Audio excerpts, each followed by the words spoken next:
Você decidiu que quer se mudar para os Estados Unidos, mas para qual dos 50 estados? Qual das mais de 19 mil cidades? A presença de uma comunidade brasileira forte pode ajudar na adaptação. Quais são os 4 destinos prediletos dos brasileiros que se mudam para cá? As características dessas regiões, os prós e contras, a minha visão sobre cada uma delas. Assunto desse episódio da série Passaporte Invest News.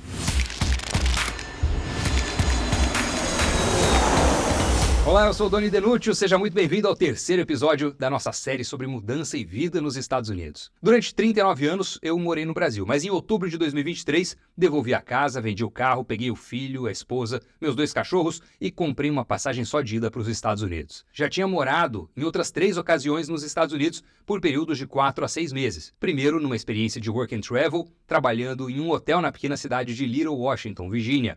Depois, fiz uma extensão em economia na Brown University, em Providence, Rhode Island. E a terceira experiência foi na Flórida, metade em Orlando, metade na região de Miami, em Sunny Isles. Ter uma comunidade brasileira forte, ativa, facilita demais na adaptação inicial. Para um primeiro pouso em solo americano é uma grande vantagem. Brasileiro normalmente se ajuda e a comunidade se une. Isso traz facilidades. Alimentação, suporte com a dinâmica local de saúde, abertura de conta, construção de credit score, financiamento, compra de carro, de imóvel.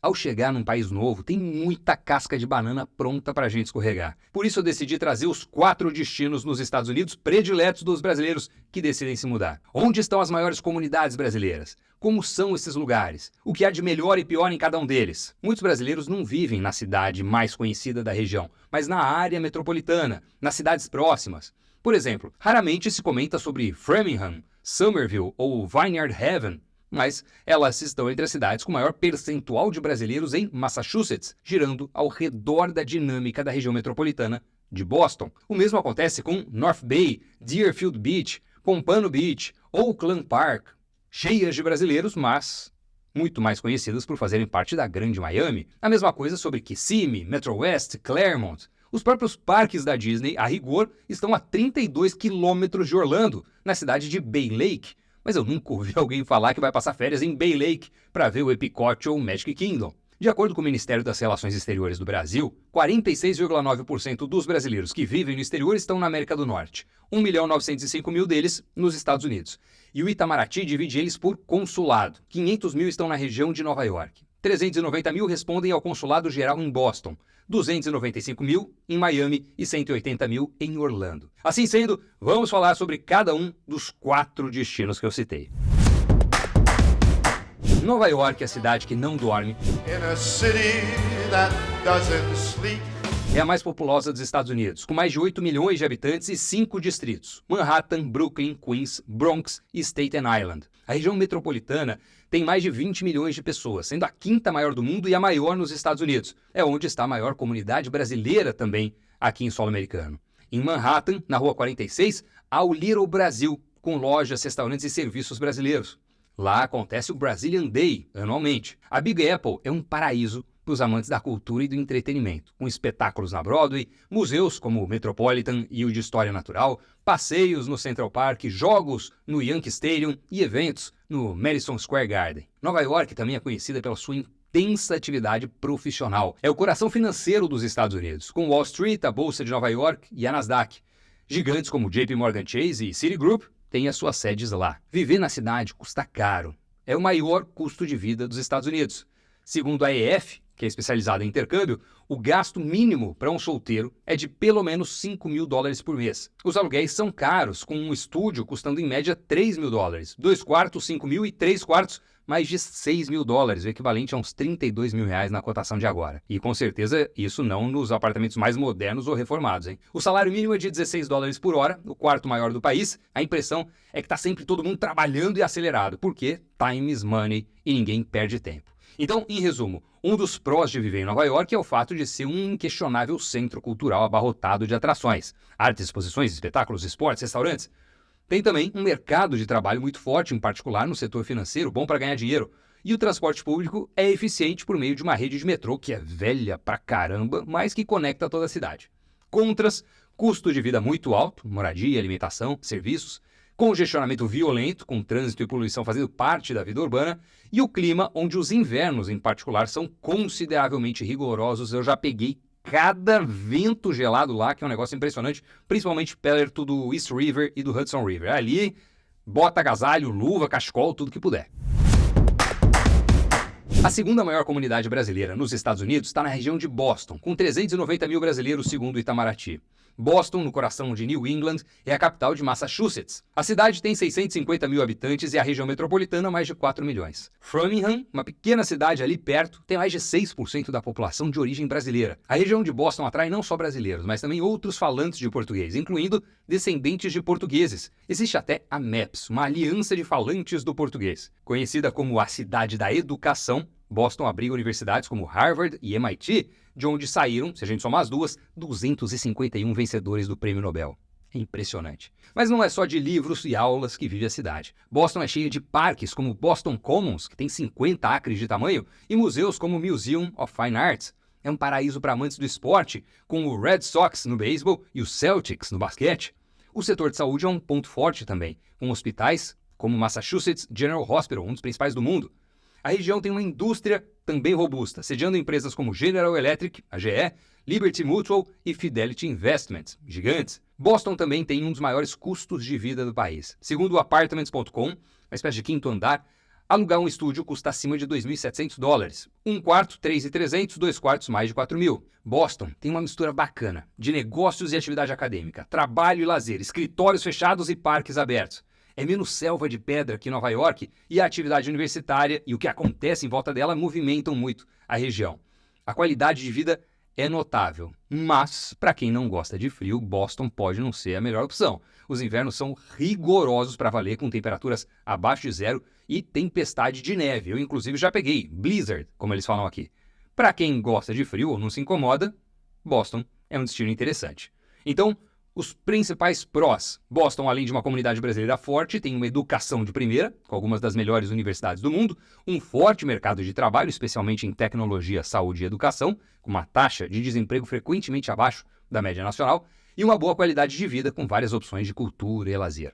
De contras, Boston é uma das cidades mais caras dos Estados Unidos para se viver, o custo é cerca de 48% acima da média nacional, os congestionamentos são frequentes e os invernos rigorosos, o que pode ser um desafio para quem está acostumado com o clima mais ameno do Brasil.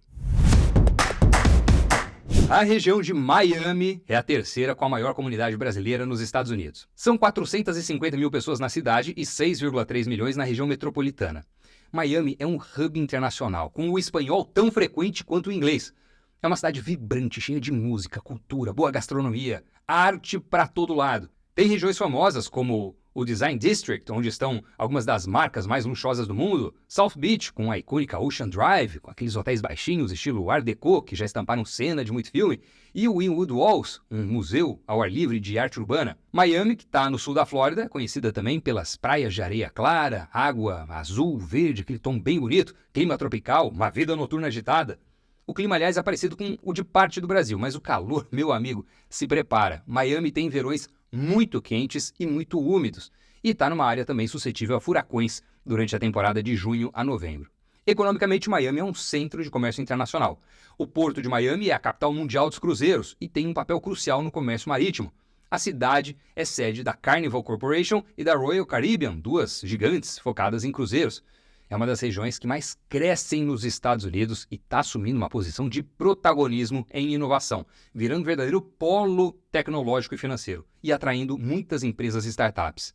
Miami cedia um dos principais eventos sobre Bitcoin e criptomoedas do mundo, por exemplo. A cidade também oferece vantagens fiscais, com impostos mais baixos, que servem de atrativo para muitas pessoas.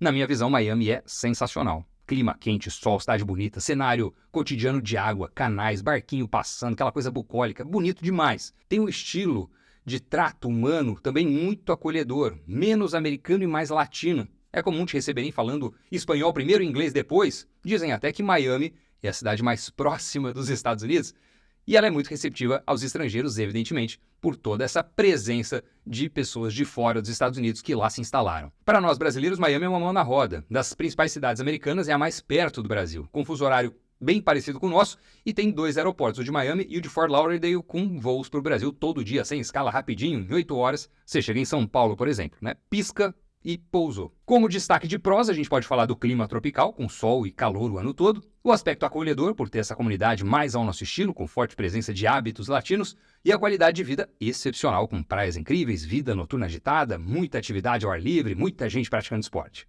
De contras, o custo de vida alto para moradia, alimentação, serviços, o tráfego intenso em alguns horários de pico, por exemplo, na região da Brickell, onde tudo trava, e também o risco climático, por ser uma área que, vez ou outra, está na rota de furacão. Falou em Orlando, a imagem que vem à cabeça é a do Mickey acenando no Magic Kingdom, o show de fogos no castelo, as montanhas russas da Universal. Mas Orlando é muito mais do que parques temáticos e não é à toa que é a quarta região com a maior comunidade brasileira nos Estados Unidos. A cidade de Orlando está no coração da Flórida, com um pouco mais de 310 mil habitantes e 2,6 milhões na Grande Orlando. É a capital internacional da diversão familiar. Mais de 70 milhões de turistas visitam a região anualmente. Se juntassem todos, seria um país maior que a França, Itália ou Reino Unido. O maior atrativo, claro, são os parques temáticos, os 4 da Disney e os 2 da Universal. Além do SeaWorld e jogos da NBA, Orlando é o destino de férias dos sonhos de muita gente. Para quem mora, é aquela tendência, aquela trend, assim, né? Suas férias, minha vida. É um pouco essa sensação. Algumas cidades ao redor de Orlando, como Winter Garden e Metro West, têm grande concentração de brasileiros. Outras áreas são boas também. Windermere, Celebration, Winter Park, Dr. Phillips. Quem aluga casa de férias, de vacation, geralmente fica em Kissimmee, perto dos parques da Disney, que, diferente dessas outras cidades, permite locação de curta temporada. Dependendo do bairro e do horário, tem trânsito, mas não se compara com Miami ou Nova York. Orlando é organizada, é eficiente, ruas largas, amplas vagas de estacionamento, muitos malls, mercados, boa gastronomia, muitos outlets.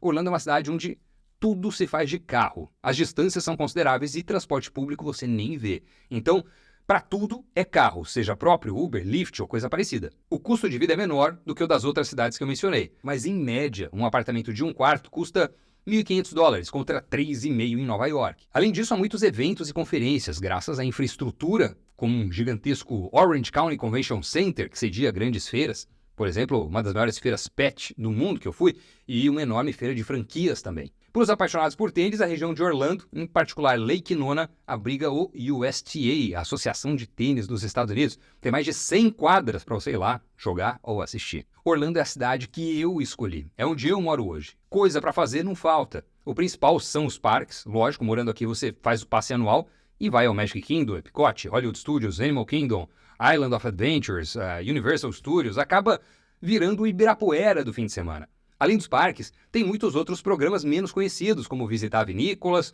ou colher pêssego, morango e blueberry na Southern Hill Farms, a menos de meia hora de deslocamento. Se quiser praia, 1 hora de carro para leste tem Cocoa Beach, no Atlântico, ou 2 horas para oeste você chega em Clearwater, com água do Golfo do México. A comunidade brasileira é muito forte, muito presente em Orlando. Eu sinto ela mais intensa aqui do que em Miami ou Nova York, embora essas outras regiões tenham estatisticamente mais brasileiros. Mas parece que eles estão diluídos, digamos assim. Em Orlando, o português muitas vezes divide espaço com o inglês, inclusive na mão de obra. Eu fiz reforma em casa e tirando todos os demais prestadores eram brasileiros. Isso significa que você consegue tanto ajuda da comunidade quanto matar a saudade do Brasil. Tem 2 redes de supermercado de produtos brasileiros, o Rocas e o Seabra, pizzaria brasileira, churrascaria com música sertaneja ao vivo. Não vai faltar nem pão de queijo, nem tapioca morando em Orlando. Além disso, na aquisição de um imóvel, o preço é drasticamente diferente. Tranquilamente, uma casa em Miami custa o dobro do que uma em Orlando, às vezes mais. Então, de maneira didática, entre os prós de Orlando estão o fato de ser o endereço dos parques de diversões mais admirados do mundo, de ter uma tonelada de entretenimento além dos parques, uma infraestrutura preparada para receber milhões de turistas, e quem se beneficia disso todos os dias são os moradores, e o custo de vida bem mais baixo do que o das outras cidades, onde a comunidade brasileira também é forte. De contras, o turismo intenso pode ser incômodo para alguns, dependendo da região, é muita gente. O calor, principalmente em maio, junho, julho, agosto, é quase insuportável, então tem que praticamente viver no ar-condicionado.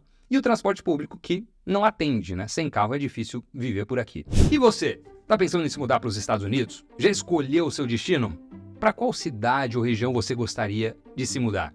Conta aí para mim nos comentários, que eu tô curioso para saber se eu sou maioria ou minoria aqui. Espero que você tenha gostado desse episódio do Passaporte Invest News. Muito obrigado pela companhia, pelo like e por seguir a gente nas redes sociais, @DoniDenútil e @InvestNewsBR. Semana que vem a gente carimba mais uma página do nosso Passaporte. Tchau!